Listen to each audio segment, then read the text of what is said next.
గారితో మాట్లాడొచ్చండి. ఇంకెందుకు ఆలస్యం కాల్ చేయండి, డాక్టర్ గారితో మాట్లాడండి.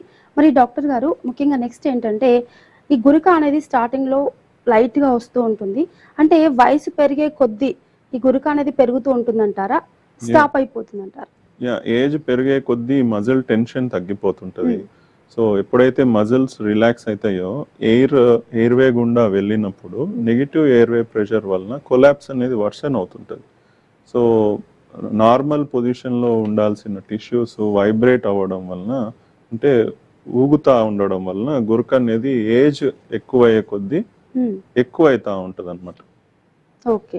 అంటే సాధారణంగా కొందరేంటంటే వెన్నుపై పడుకొని ఉన్నప్పుడు ఈ గురక అనేది ఎక్కువొస్తూ ఉంటుంది.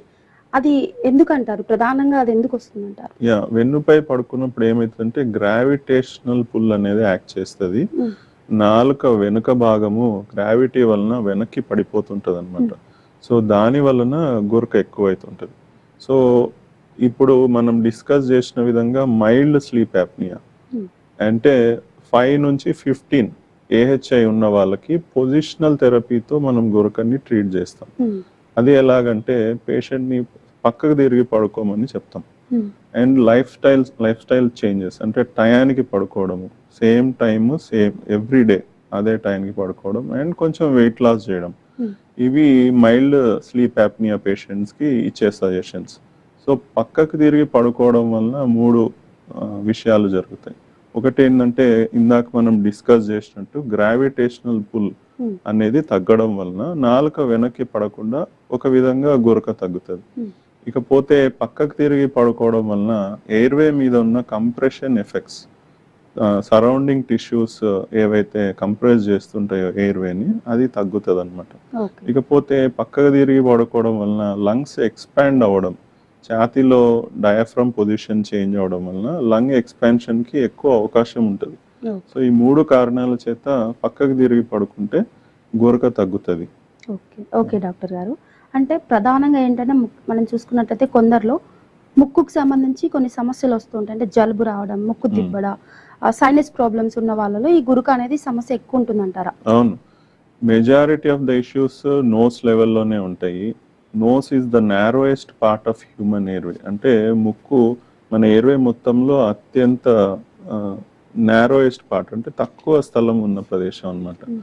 సో ఈ తక్కువ ఉన్న ప్రదేశంలో, ఆల్రెడీ చిన్నగా ఉన్న ప్రదేశంలో ఒకవేళ పాలిప్స్ గానీ, టర్బినేట్స్ గానీ పెరిగితే ఇష్యూ వర్సన్ అయ్యి దీనివలన స్నోరింగ్, స్లీప్ యాప్నియా వర్సన్ అవుతుంటాయి.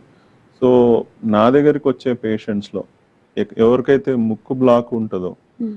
వాళ్ళకి ఈ బ్లాకేజ్‌ని మనం అడ్రెస్ చేస్తే 100% స్నోరింగ్ రిలీఫ్ అనేది వస్తది. ఓకే. ఇకపోతే స్నోరింగ్ ఉన్న పేషెంట్స్‌లో అట్‌లీస్ట్ 30-50% పాపులేషన్ నోస్‌ని అడ్రెస్ చేయడం వలన స్నోరింగ్ నుంచి పూర్తిగా రిలీఫ్ వాళ్ళు ఎక్స్‌పెక్ట్ చేయొచ్చు. ఓకే. మరి ముఖ్యంగా ఏంటంటే చిన్న పిల్లల్లో టాన్సిల్స్ కానీ, అడినాయిడ్స్ అయినప్పుడు వాళ్ళలో గురక వచ్చే సమస్యకి అంటే సమస్య వస్తుందంటారా ఈ గురక అనేది పిల్లల్లో? యాహ్! ఓన్లీ పెద్దల వరకు ఇంతకుముందు మాట్లాడుకున్న దాంట్లో మనం 30-35 సంవత్సరాలు ఉన్న వాళ్ళలోనే గురక వస్తుందని అనుకున్నాం. మరి చిన్న పిల్లల్లో ఎలాంటి సమస్యలు వచ్చినప్పుడు ఈ గురక వస్తుందంటారు? యాహ్! పీడియాట్రిక్ పాపులేషన్‌లో there are entirely different reasons for sleep apnea. And first and foremost adenoids అనే ఇష్యూ. హ్మ్. సో రిపీటెడ్‌గా కోల్డ్ రావడము, అలర్జీస్ ఉన్న పిల్లలకి ముక్కు వెనకాల భాగంలో అడినాయిడ్స్ అనేవి గ్రో అయితాయి. సో ఇది గ్రో అయినప్పుడు ఏమైతుందంటే గాలి వెళ్ళడానికి స్థలం సరిపోక హ్మ్. పిల్లవాడు నోరు తెరిచి గాలి తీసుకోవడం షురు చేస్తాడు. సో ఎప్పుడైతే నోరు తెరుచుకొని పిల్లలు గురక పెడుతూ గాలి తీసుకుంటున్నారో పేరెంట్స్ దాన్ని సీరియస్‌గా ఆలోచన చేయాలి. హ్మ్. సర్ది అంటే కోల్డ్ ఉన్నప్పుడు మాత్రము గురక పెట్టడము that is okay. That is accepted. But cold లేకున్నా ముక్కు బ్లాక్ అయిపోయి పిల్లవాడు సంవత్సరం అంతా నోటితో గాలి తీసుకుంటున్నాడు, గురక పెడుతున్నాడు అంటే తప్పనిసరిగా పీడియాట్రిషియన్ లేదా ఈఎన్టీ డాక్టర్ని కంపల్సరీగా సంప్రదించాలి. సో దీన్ని అశ్రద్ధ చేస్తే ఇది లైఫ్ టైం ప్రాబ్లం లాగా అయిపోతుంది. స్కెలిటల్ ఫార్మేషన్ పిల్లలకి 15-16 సంవత్సరాల వరకు తయారవుతుంది, face skeletal formation. Okay. So మనం అశ్రద్ధ చేస్తే వీళ్ళకి ఫేస్ అంటే మామూలు కిడ్స్ లాగా కాకుండా ఎత్తు పళ్ళు రావడము, ఓకే. ఒక వి షేప్డ్ ఫేస్ తయారవడము, అండ్ ఈ నేసోలేబియల్ ఫోల్డ్స్ లేకుండా అయిపోవడము, హై ఆర్చ్డ్ ప్యాలెట్ అంటే అంగిలి భాగం పైకి వెళ్ళిపోవడము, ఇవన్నీ ఫేస్ లో చేంజెస్ రావడం వలన వీళ్ళు లైఫ్ టైం స్నోరర్స్ అయిపోతారు.